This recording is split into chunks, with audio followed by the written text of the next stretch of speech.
death, transformation, regeneration. One of the symbols for Scorpio, Pluto, is the phoenix. Yes. Rising from the ashes. Rebirth, exactly. New and improved. Uranus and Gemini, people are going to be able to express themselves more and be more in touch with their intuition, because Uranus is also about epiphanies, things coming through really quick, just those quick downloads. And so Pluto makes you look at the shadow. And of course, when you see the shadow, a lot of times people are like, I don't what? I don't know. I don't see anything. Hello and welcome to The Higher Vibe. I'm your host, Jean Roorda. We're doing conversations with psychic friends. And today I have with me Laurie St Clare. Hello, Laurie. Hi, Jean. I'm so happy you're here. Oh, it's great to be here. Yay. Laurie is a master evolutionary astrologer, a spiritual medium, and a master of amusement. Yes, that comes with life experience. I could have someone to laugh with. Yes. Yay. Thank you so much for being here. So I would love to talk about the astrology of not just this moment, but the big picture astrology.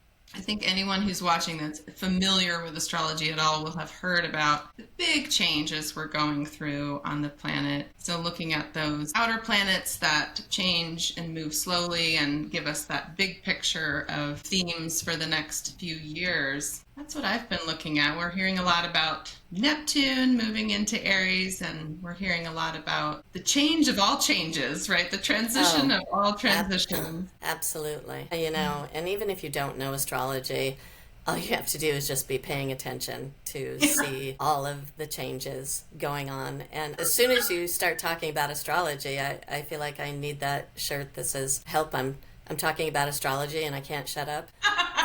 So we've just had the planet Pluto. Yes, it is a planet still. And if you don't believe me, try ignoring it. So Pluto has just changed signs last year into Aquarius for the next 20 years. And that, as you know, is a major change. Any of these planets that we call outer planets, those are the ones that, are furthest away, they affect people more on a mass consciousness. It's more about the global. And of course, with your own chart, depending on how they're interacting with the other planets, they can make a huge difference in your own life. But globally, we see things happening. So a lot of the outer planets, Pluto just changed signs. Neptune has just gone into the sign of Aries. It's usually in a sign for 14 years. So that's a big shift. And Uranus will be shifting into the sign of Gemini this year in, I think it's July of 2025. And also Saturn, which is more of a bridge planet, is changing signs as well from Pisces into Aries. So we're actually going to have a big thing, Neptune-Saturn conjunction, which is going to happen in Aries. It's come close in the sign of Pisces, but it will be exact in Aries, and that's going to be the beginning of 2026. But you'll already be feeling it, and I'm sure right? And I'm sure everyone that is listening to your podcast is already intuitive, and so all my clients, I always laugh because in astrology, typical astrologers will say, well, that's not, it's not exact yet. You're not going to be, you have to wait till it comes. And I'm like, no. All my clients, they feel it coming from way off, right? And especially sensitive people are feeling it already, for sure. Absolutely. And especially nowadays, because everybody's waking up psychically, mediumistically, and part of what these planets are doing is facilitating that. Each planet basically represents an archetype. And that's how I look at it. Carl Jung used astrology. He was an astrologer. So, we don't hear about that very often. We think of him more of like psychotherapist or something. Yeah, he used astrology because That's basically what psychology is based on, is archetypes, and that is what astrology is. So Pluto deals with, well, in mythology, he's the lord of the underworld. Yeah. So Pluto rules Scorpio. So if you are familiar with Scorpio I'm energy. very familiar with Yes. Pluto. Yes, you are. The underworld. The underworld. But it deals with things that are taboo, things we don't want to talk about. It's death, transformation, regeneration. It can also be like the plague, because it has to do with death, things that affect people globally. But one of the things I always like to talk about is one of the symbols for Scorpio, which, Pluto, is the phoenix. Yes. Rising from the ashes. Rebirth, exactly. New and improved, because you know what? Yeah. You have gone down to the ashes, you have seen death's door, and it's all about surrender. Yes. And tapping into that power of surrender. So because it is the most obsessive of all the planets. And when Pluto goes into Aquarius, it's about bringing in the revolutionary energy. Yeah. Obviously, we've been seeing a lot of structures and things that have been in place for a long time getting upended, WTF. Right? Yeah. Absolutely. Yeah. WTF is like, nonstop every day. Right. And that's very much the nature of Aquarius. Yeah. Aquarius, it is the humanitarian, but it's also the revolutionary. So I'm thinking about Neptune moving into Aries also looks very revolutionary. Absolutely. Absolutely. Big time of huge change. Yeah, it's going to be with the elements in astrology. We've got earth, we've got air, we've got water, we've got fire. And the planets, all of the major planets, the big, the outer planets, have been more in earth and water, and the switch is going towards air and fire. Ooh is right. So, I'm an Aries. I like fire. Yeah. And the thing, fire's tricky. You have to manage it. You have to keep it stoked to keep it going, but you also have to manage it so it doesn't get out of control. Yeah. And that can be with the Neptune in Aries, that can be about religious fervor. It can be about people's ideals and really looking at their dreams. I was thinking about, with Neptune going into Aries, the thing that came into my mind was, what is to become of your suffering? Like, will it be transformed? Will you revolutionize your approach or your perspective about your suffering? Exactly, because the Pisces, Saturn has been in Pisces, Neptune has been in Pisces, which is its own sign, for quite a while. And so it's been really heavy on that archetype, which has to do with more of the internal, more of the feeling. It can get into the victim martyr. Yeah. And just going to say, Neptune and Pisces sounds like perfect victim energy. Yes, it is. Poor me and absolutely. Woe is me. Yeah. Yeah, and pour me another drink, because it can also really up people's psychic abilities. People feel more sensitive. But when people don't know what to do with that, they want to escape. Right. And so that's very much Neptune in Pisces, is I want to escape into another reality. And look how AI really came on board with Neptune and Pisces. I just want to go to another reality where everything is pink clouds and bunny rabbits. Yeah, get me out of here. Right, exactly. But I always like to talk about the Neptune and Pisces as the highest, to me, aspect, because that's why we use astrology, is we want to look at how can we best manifest and use these energies instead of being victim to them. Yeah. Or using them as an excuse. The higher vibration of each of these archetypes. Absolutely, the higher vibe. Exactly. So, like how I threw that in there? Yeah. So forgiveness, compassion, kindness, with that Neptune and Pisces, that's really what we were given an opportunity. I would say we have an opportunity. It's a learning curve to look at how can we forgive? And of course, at the top of our list should be ourselves. Yes. Because then we can facilitate forgiveness to other people. And And start with ourselves. Yeah. especially the Saturn having gone through Pisces, is we had to look at a lot of authority figures not really living up to our expectations, Oh, yes. our ideals, and we've got Yeah. a lot of opportunity for forgiveness, right? Opportunity to forgive all those disappointing. Yes.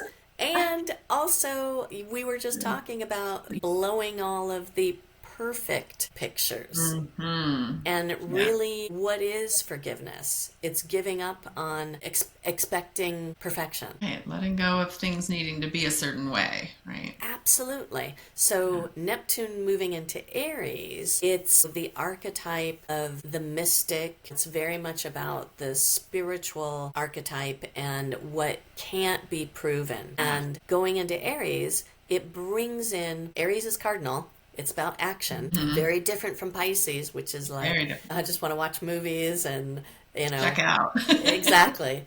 And, Exactly. but Aries is like, okay, I've had enough. I got to go. I got Let's to move. do this. I got Yeah. to do. Yeah. And I kept thinking about like the Crusades, Crusaders. And so that's going to be one of the things to watch is people, getting really caught up in that kind of energy. Because Aries is the god of war, but it's very much about your own will, your own desire. So I definitely recommend try to be careful. This is like for everybody about really being too forceful, trying to convince somebody to your own beliefs and your own religion. Being aware of if you're being too dogmatic or forcing your ideals onto another. Yeah, being too aggressive because Aries just doesn't think about it. It's like, this is great. I'm just going to do this and, and you should be doing it too. But as well, to me, like I said, what's to become of your suffering? See, Aries brings in that fire. It's a light. And so I'm hoping that it's going to bring that enthusiasm, that fire for people to actually start looking at the way that they can manifest compassion, they can manifest the connectedness of the one, and to see everyone as connected, and to really let our own suffering and the suffering of other people's be illuminated, but not to stick there, not to get stuck, but to create something better, to burn it away. I was thinking about that purification by fire. Yes. And hopefully it's not witches.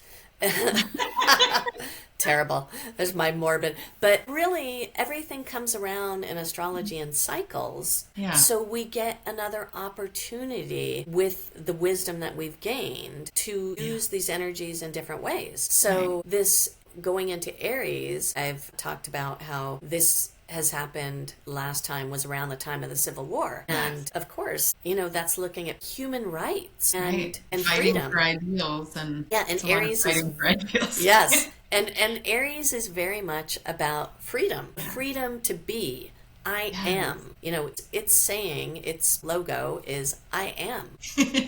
I love that. The Aries logo is I am. I am, There's very much, I hope that people are really gonna get much more of their connection to spirit, to their higher power, to God, whatever you call it, whatever anybody calls it. To me, it's like the logo for Neptune in Aries is I am spirit. Yeah. I am absolutely that oneness within. Yeah, I am spirit. And not getting so caught up on the body and, how do I look? I mean, talk about perfect pictures on that. What do you weigh? How many, and especially, being in Los Angeles. Yeah. But then there's a lot of those appearance pictures. Yeah.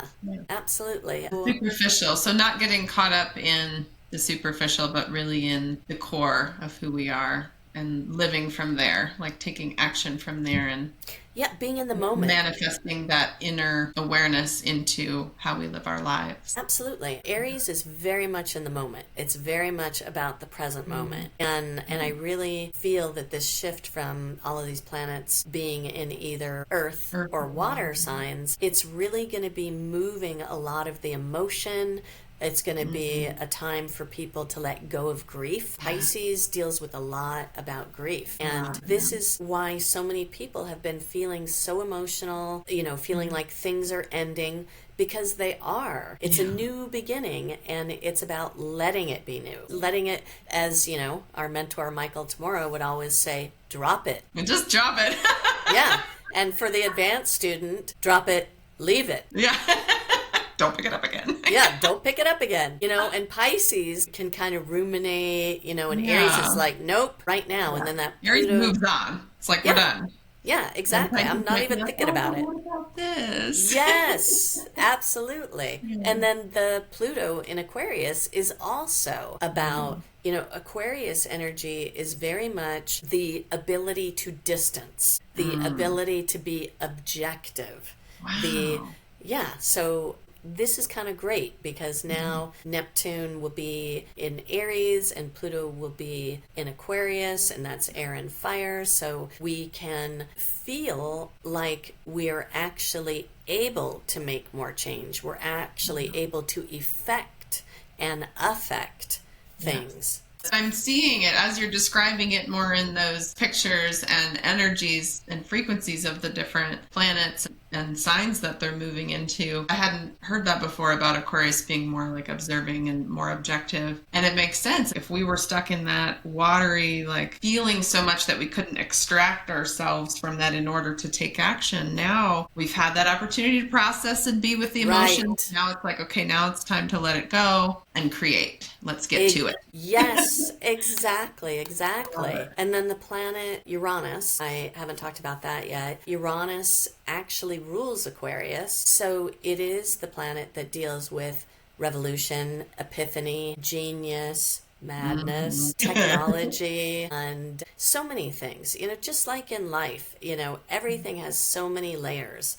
And so it's been in the sign of Taurus, which is a lot of why there's been so much shakeup with money, banking institution, the earth, because Taurus is all about what we think is absolutely stable, traditions, the long-standing, doesn't move, and when old structures.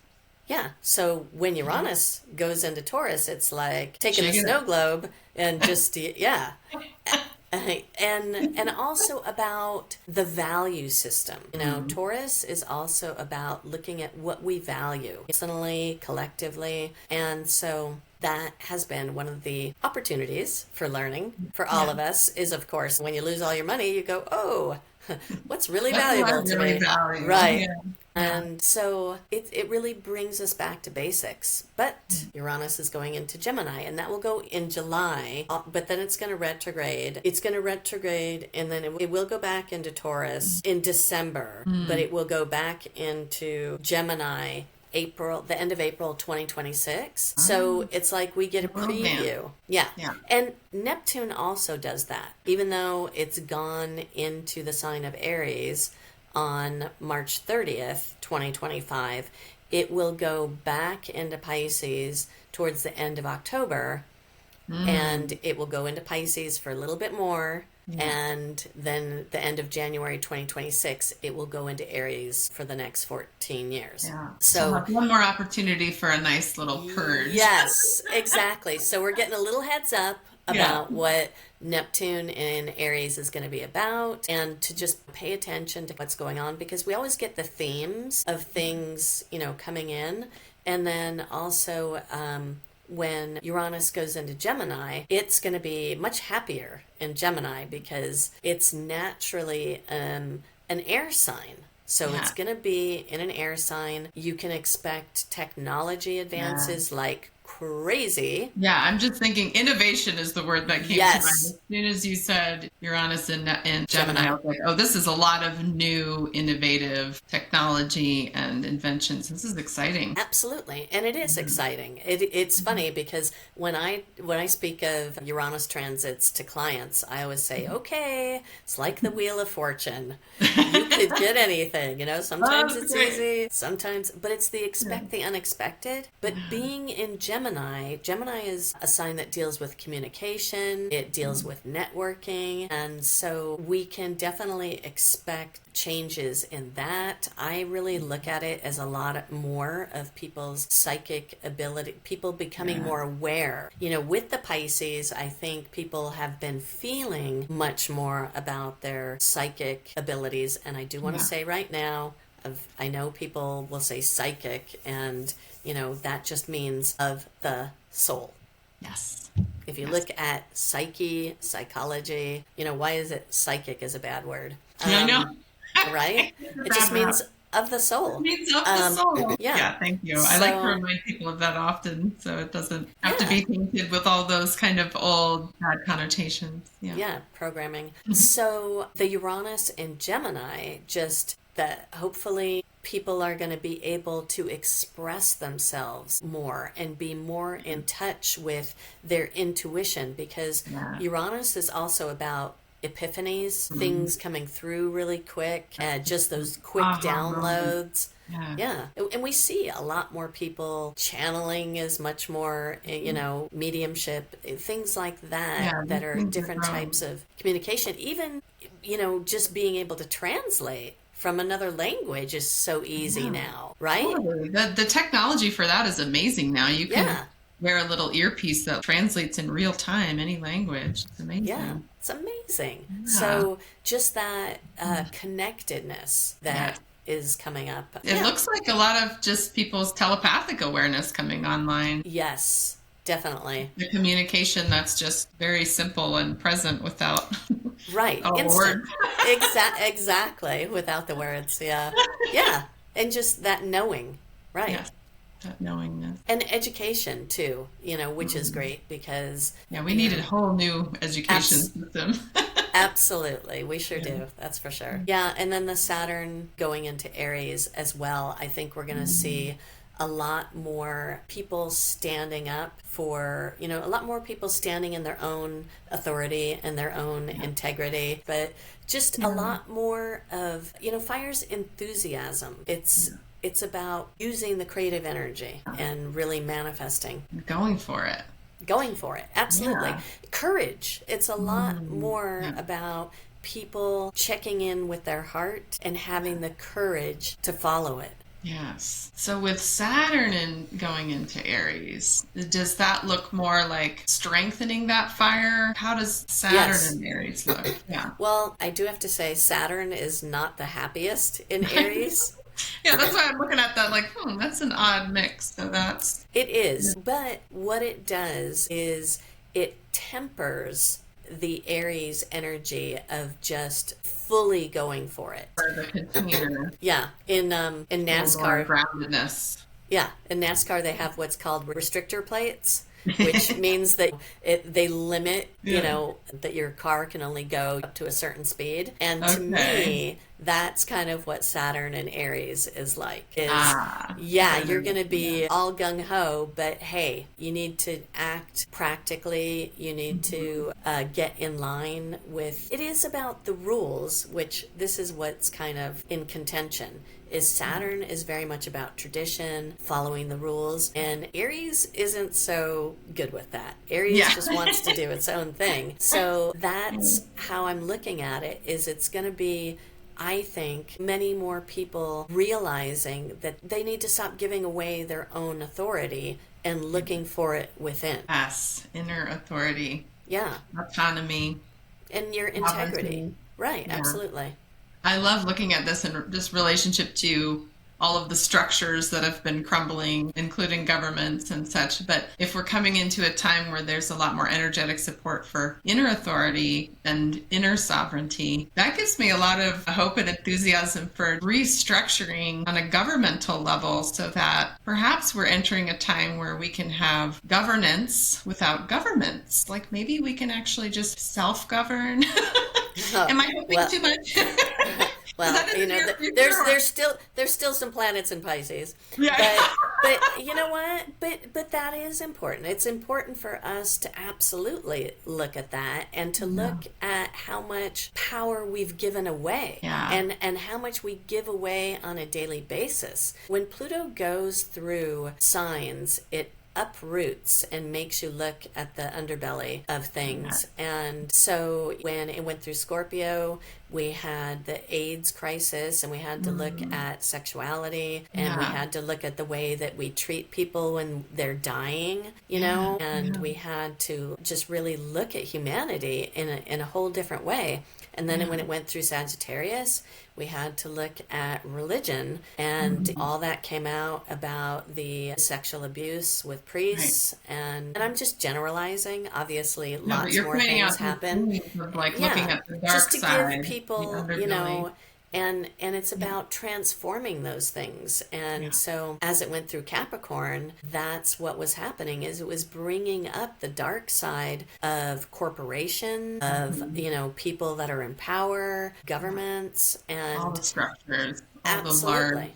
the large structures were getting right. put under the under the microscope. And that's what their shadow side is. Exactly. And so Pluto makes you look at the shadow. And of course, when you see the shadow, a lot of times people are like, I don't know. I don't see anything. I don't want to look at that.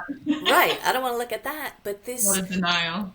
Right. Yeah. But we know that all it is about embracing the wholeness, not being in resistance, being able to surrender, and being able to transform when we get into those ruts. Because no matter what, we all have these archetypes within ourselves. So as it goes into Aquarius, we need to look at our own accountability in, people have been so disenchanted that a lot of times it's like, just knock it all down, just raise it to the ground. But that comes in with that Aquarius energy, and so we have to be really careful of mob mentality.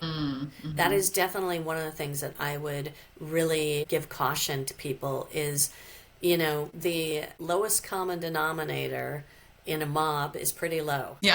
And so that's one of the things with Pluto going to Aquarius is to be more aware of, are you focusing on positive change? And of course, we're going to have things that change no matter what, but can you do it with more awareness instead of exasperation and desperation? That's why I mentioned the thing about being able to be objective. That's the good thing, is get objective, be able to practice your neutrality. Amusement. To observe without becoming. I look at that in relationship to what you said of like noticing the lowest common denominator in a crowd. And so this is a time to be aware of not just becoming that, right? Not just becoming the energy that you feel. We're all becoming more and more psychically attuned and aware. And if we're aware of that lowest common denominator, but we're not staying objective and staying in our own space, and we just feed into that and become it. But if we're staying in our integrity and our inner authority and our inner energy, then we can be the leader to bring up that lowest common denominator, bring up that energy, and let that higher vibration lead so that the collective can be raised to a higher lower common denominator. Right, exactly. Hey, it's all in degree, and it's about our personal responsibility and doing what we can, but again, not trying to enforce it on others. Just being a leader by who we are, but not needing to force it on anyone. Exactly. It is reminding me all of a sudden of Pirates of the Caribbean, and he says, well, it's more like a suggestion. An invitation. Yes, exactly. And that's what astrology is. It's we have free will. That's why I really practice evolutionary astrology, because it's the astrology of freedom and free will. And that's what personal growth is all about. Making informed choices, not being the effect of the circumstances. I love that. I love just pointing out that with astrology, you're not a victim to it, right? This is not this is what it's going to be. These planets are really coming to get you. Yeah, exactly. Oh These my energies God. are out to get you. Now, this is just kind of the field of energy you're going to be working in. And so it's helpful to know what that field of energy is going into it, and to be validated for what you're probably already feeling and sensing in that field of energy. But to know that you're still the creator, you can choose to respond, to be at cause rather than effect, and you're not a victim to it, right? It's just kind of the game you get to play. Absolutely. And you can be my creative God. and change the game even. Yeah, absolutely. It's a tool for awareness. Yeah. My dear mentor, Gloria Stein, who's in spirit now, she used to always say, I don't want to hear you using your transits for excuses. Yeah. You know? And she would just say, right? Forewarned is forearmed. Yeah. You know, you've got it, because the energy will be there no matter what. It's going to be about how you use that energy. Yeah. Or are you going to get used by it? Right. Are you going to work with the energy or let it work you? Yeah, exactly. Yeah. That's great. Yeah.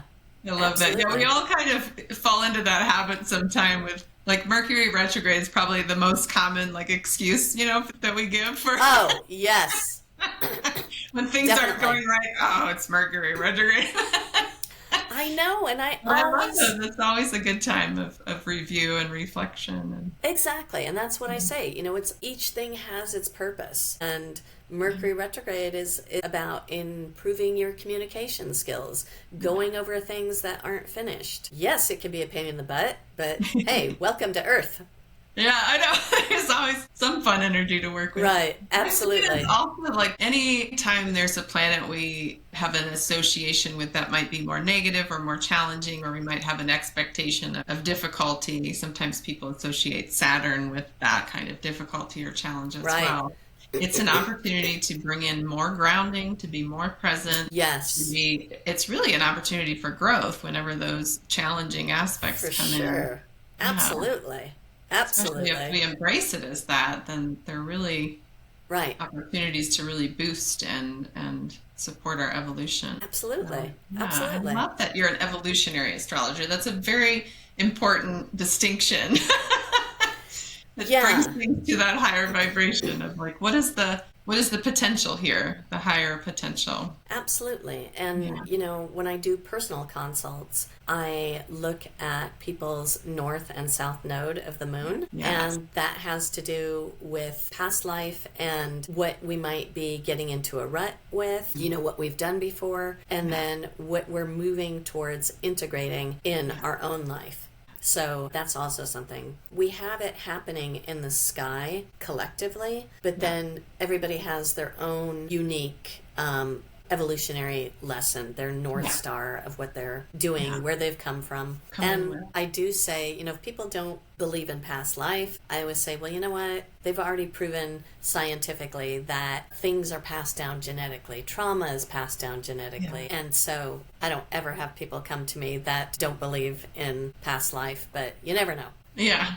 I know. It seems like astrology wouldn't resonate with someone who really didn't believe in, I always call it, it's not even a belief for me. It's just not that I believe in past lives. I recognize it. I know it. I feel it. I sense it. I remember these kinds of beyond belief. It's just a knowing of that experience. I remember when I was really young, I think I was under 6, and I was like, what do you mean? People don't believe in past lives. Yeah. You know?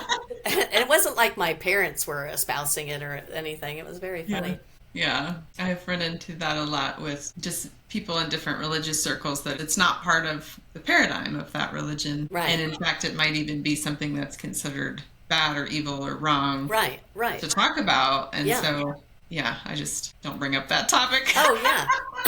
Absolutely. In that company, but I don't think that's the company we have on the podcast. Yeah, and absolutely, you know, I've had people say, oh, I don't believe in astrology, and I'm like, well, that's great. I'm not trying to sell it, you know? Yeah. Everybody's got Right. their path, and that's And it's great. not a belief system. It's No. really a science. It's pretty ancient. It is. It's very ancient, and there's so many uses of it. There's medical astrology, financial astrology, electional astrology, which is, for picking times. It used to be in England that you would be fined if you did a surgery in the wrong phase of the moon.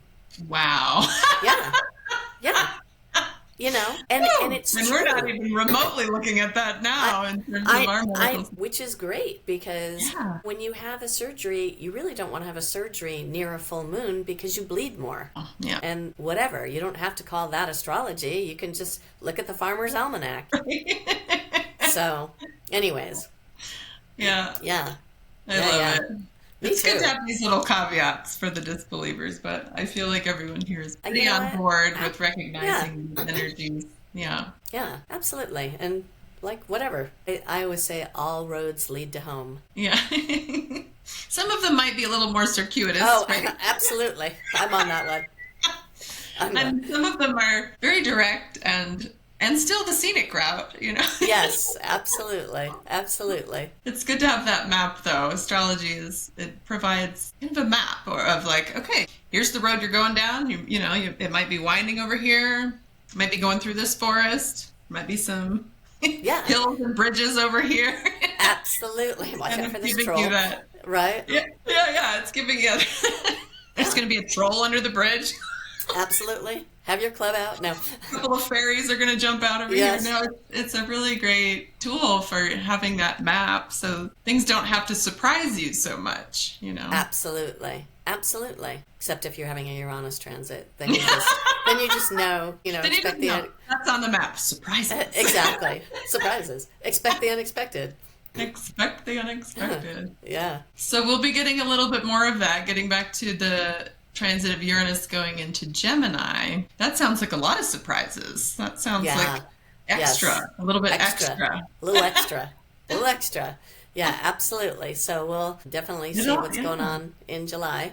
It also looks like anything's possible. It kind of broadens the spectrum of what's possible. It does. And, that's especially, I know you and I have a meditation practice, but that's also, I did a talk about 2024 coming in, and I would really recommend it. If you don't have a meditation practice, get one. Yes. And I cannot, exactly. Sign yourself up right now. Absolutely. I cannot recommend enough, especially with these transits. Yeah. Like you just said, with Uranus going into Gemini, and most of the outer planets being either in fire or air, we're moving out of those earth signs. So you are going to need to be more grounded, and especially with the earth changes. So whatever it is to help you stay in the body, dancing, massage, meditation, because the changes will be tremendous, and the more we're in our body, the more we're able to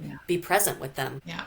And just not be blown around by the winds of change. Yeah, the more volatile the energy is out there, the more important and necessary it is to ground and stay centered and just be in that eye of the storm.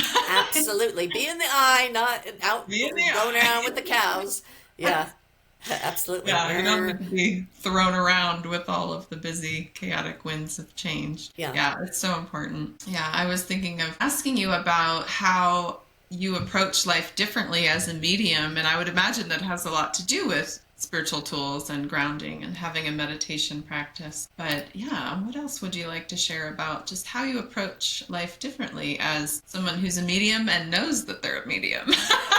And knows that I'm a medium, which is funny because I didn't know that I was a medium for a long time in my life, and I used to just think that those voices in my head were mine, but turned out they were other people's. So being a medium really helps me to, one, not take things so serious. Honestly, because I know this is not the end. We are here for a limited time, and for a lot of people, it's a lot more limited than they might have hoped. And so it really helps me to be able to focus on, okay, what am I here to learn? What am I here to share? And to just, like I said, take life more lightly. And I feel like I have such a sense of certainty and peace that really comes with being a medium, because I'll tell you, 95% of communications are I'm sorry and I love you. Yeah, you're talking about communicate, like when you're being a medium between someone who's passed on, is not alive anymore, and you're helping them communicate with someone here. And and they're mostly saying, "I'm sorry, I love you." That's So when I am the telephone operator for someone in spirit coming through, I'll get emotional. The love that comes through is tremendous. It really reminds me of, Patrick Swayze in Ghost when he talks about the love and how, so it's so comforting to me to, one, be able to be a connection, a messenger for somebody in the spirit world, to bring that love through, and to know that also people are still able to make changes and grow when they're in spirit. And so I'm able to forgive myself a lot more easy, and also other people, because I know that people have to come here to have certain experiences. And so to hear from people in spirit, what they're going through now, and what they're learning, and what a perspective they have. Right, they have a totally different perspective. Yes. Someone who no longer has a body and they're seeing this whole situation and their lifetime that they just experienced from a whole different perspective. And then as a medium, you get to have that perspective as well, while still having a body. So you get that bigger picture. Yeah, definitely. Not always am I perfect at it, because, still being human and still having the body, having the body really connects us to our ego. Yeah. And that's the thing, is the medium. You just don't like to forgive. Yeah, exactly. No. And I'm gonna hold on forever. Absolutely. I will not forget. And just to see that that's one of the most common things that people want to come through and say, I messed up, or, I couldn't get out of my own way. And so for me, I try to live my life in a way that if I was coming through from the other side, how many people would I have to say, oops, sorry. And so that is living from a place of not creating the regrets and the reasons to say I'm sorry later, but just really having that forgiveness in the moment. Yeah, and trying to do it now. Yeah. Trying to do it now, and also just live. Yeah. Because one of the things is, so many come through and just say that they wished that they wouldn't have cared what people thought, that they wish that they would have just lived, they wish they would have taken the chance. And so less fear, less holding back. Absolutely. Go for it, like Aries. Yes, just go for it, like Aries, exactly. So, right. But it's funny, because that is Aries. I am. And when you're in spirit, I am. You just are. Yeah. Yeah. So then when we have a body, it gets a little more complicated. Yes. Yeah, well, I am, but what about that? Well, it creates duality. Yeah. So it creates the duality, and it creates a sense of separation. But we get to learn things that would be not as easily and quickly learned than in spirit. So right. We get to deepen our ownership of who we are as spirit, because this came through yesterday during a class I was teaching. The exact words were, oneness doesn't try to fix or solve duality. Oneness doesn't resist duality, because oneness just is. But when we're in a body, we get to master that, because when we're in a body, it's so easy to resist duality, to try to fix and solve all the things that we encounter. Anything we feel, we got to try to fix it right away. Absolutely. So we're learning to master just being spirit in a body, and when you are that, there's nothing to fix or solve or resist. You can just be. Yeah, and so hopefully the Neptune and Aries will help everyone to have more of that realization. Yeah, absolutely. Yeah, that's I'm beautiful, excited about Jane. that. I love how you Exciting. put that because it's Yeah. so true. We are such a people of trying to fix. I got to make Yeah. it better. I got to Yeah. new and improved. I mean, look how many freaking types of Tide there is, you know? Like, It's it's new not and good enough. improved, you know? Yeah. Not good enough, not good enough. Yeah, Yeah, we're really absolutely. good at trying to innovate things that really don't need innovation. Right, right, you know? Yeah. Keep Or it just simple. how much it becomes a habit when you're in a body to try to fix or solve emotions or fix or Oh, yeah. solve how other people are feeling, Yeah, oh, for sure. Yeah, I'm sure And nobody ever does that, right? no, no, never. And as many more people are becoming their psychic and mediumship is turning on more and more, just the management of those emotions and not trying, to fix it. And also, so many people are so aware of, well, let's put it this way. They are not consciously aware that emotions or things are other people's or even people in spirit. Right. So hopefully that becomes a lot more clear to people. When you're really feeling overwhelmed, I always recommend that people say, is this mine? Because if you're tuned into, especially if you're a mother, Yeah. if you have a longtime partner, longtime friend, and you're really tuned in, you could be absolutely picking up their energy of being upset, being angry, being whatever, or even being happy. Yeah. Just checking in. I think that's such a good thing lately Yeah. is this mine? Because there's Yeah. so much overwhelm in the Yeah. world, right? It's crucial, really. I have said this in previous conversations. I don't know how people are navigating the intense complexity and chaos on the planet right now without having that level of awareness of what's yours and what's not, because Yeah. it's really just too much if you're feeling the collective, even if it's just your inner circle collective, like you said, Oh, if you're a yeah. mother, or even if you're just feeling your family member or your close friends, that's still just, it's Right. TMI, you know? Right. Oh, yeah. So Absolutely. to be able to feel it and then recognize, because it's not about not feeling it, it's about recognizing when you do what's yours and what's not, so you can Right. let go. And it's not Right. your responsibility to Right. feel, fix, process, or solve the Right. collective's emotional roller coaster right now. Yeah, absolutely. Yeah. Absolutely. It's like But looking outside. that's really turning up, as you said, with more and more people's psychic awareness coming online. It can be overwhelming at first if you're not used to feeling all that, and then if you're not familiar with how to discern what's yours and what's not, and to let go. Absolutely. And I You're approaching it love, from fixing and solving. It's a big yeah. kerfuffle.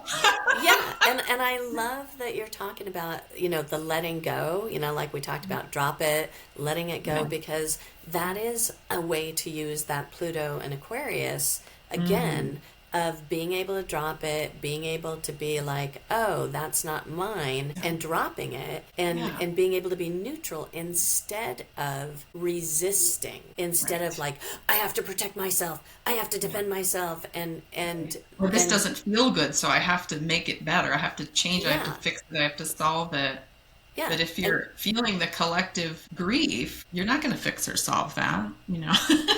right, and You to gotta be, know yeah, what's yours and let go of all of it, right? yeah, and not get completely defensive, because then you're really hooking into that energy instead of letting it go.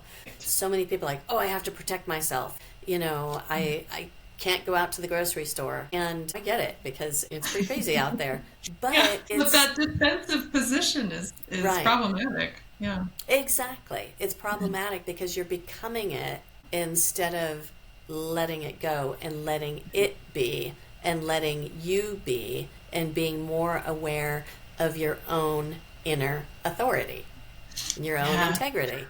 It's so So, helpful to recognize too what causes us to defend or resist or need oh to yeah, protect ourselves, from what we're feeling. It's like, well, if there's a sense of needing to protect yourself, there's fear there. What are you afraid of? Is that energy going to absolutely. come and get you? Is that energy going to harm you? It only harms us when we aren't centered in our own energy and our own beingness, and Yeah, therefore we're becoming the effect of that energy. absolutely. And And I'm so glad you brought that up, because with these planets that are moving into Aries, Chiron is in Aries. And Chiron, it's an asteroid, but most astrologers use it. It's an important one, yes, for healers. Yeah, absolutely. It's called the wounded healer. And wherever it is in your own chart is pretty much where you have your deepest wound, but also when you heal those, you are the greatest teacher. You know, those gifts you bring into the world. Yeah. Yes. And so right now, Chiron is in Aries, and it's been in Aries for a bit. And the planet Mars, which rules Aries, went retrograde the end of 2024. And it was in the beginning part of Leo, and then it went into Cancer, and it's been in Cancer for a while. It's ruling the Chiron in Aries, ruling any planets that are in Aries, since Mars is the ruler. But being in Cancer, it has really brought up, it's not happy in Cancer. It's not typically, you know, it can be very passive aggressive, but it can be very territorial, very like, this is mine, I have to protect. So it made me think about that when you were talking about the fear. And so definitely. Are we territorial with our own space? Absolutely. You know, our home, our clan, our country. It's very security oriented. And so for everybody listening to this, just looking back at December 2024, January, February, March, April, and first we'll go back into Leo, and I think it's May, but let me just check. No, it's mid-April. Oh, soon, yeah. Yeah, so mid-April. But just if you could do any of your personal inventory about what fears were coming up for you. What insecurities were coming up. What insecurities, what fears, and because everybody has different fears. And it's such a good thing to keep in mind when people are freaking out over something and you're like, that's not a big deal. Yeah. But because to you, your fear is something different, and looking at that and just letting people have their space to have their own fear, their own experience, and also for each one of us to look at, where's that fear coming from? Is that even in present time? Right. So it never is, right? No, it's not. I mean, rarely, you know, and rarely, but you know, that's what Mars is good for, is getting you out of situations, you know, that are immediate, or you know, if there is an actual present danger, you can get up and go. Absolutely, and fighting your way out. So. But bringing in, I love how you pointed out, just bringing in that compassion to recognize, well, we all have our fears. It's just they're different for different people. Yes. So we don't need to judge if these people are going into fear about this. It's just absolutely an opportunity to look within. Well, what am I afraid of? What fear can I let go of? It might look different and manifest differently than that person, but we all have these fears we can. Completely. Absolutely. I love how you, exactly. That's how you build compassion, is through, you know, when something comes up where you have that knee-jerk reaction of, oh, that person's an idiot, or I don't understand, you know, how could this person be doing that? It's like, well, if you're getting this kind of reaction, it's, you know, it's something within you to take a look at. And obviously, if you have cultivate. That judging reaction, well, maybe there's some fear within you that you don't want to look at. Right. Absolutely. Always. And it might be a very different type of fear, the way it manifests, but it's still fear, right? At the core, it's still a match there. Yeah.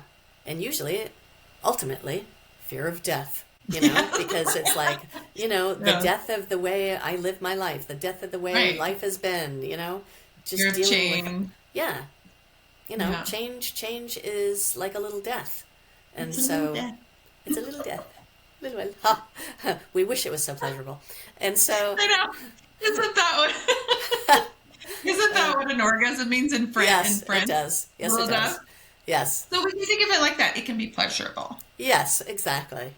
Well, you know, because that's the thing, is you are touching heaven, you know. You have to let go. You know, we have to let go. Exactly. And you do have to let go.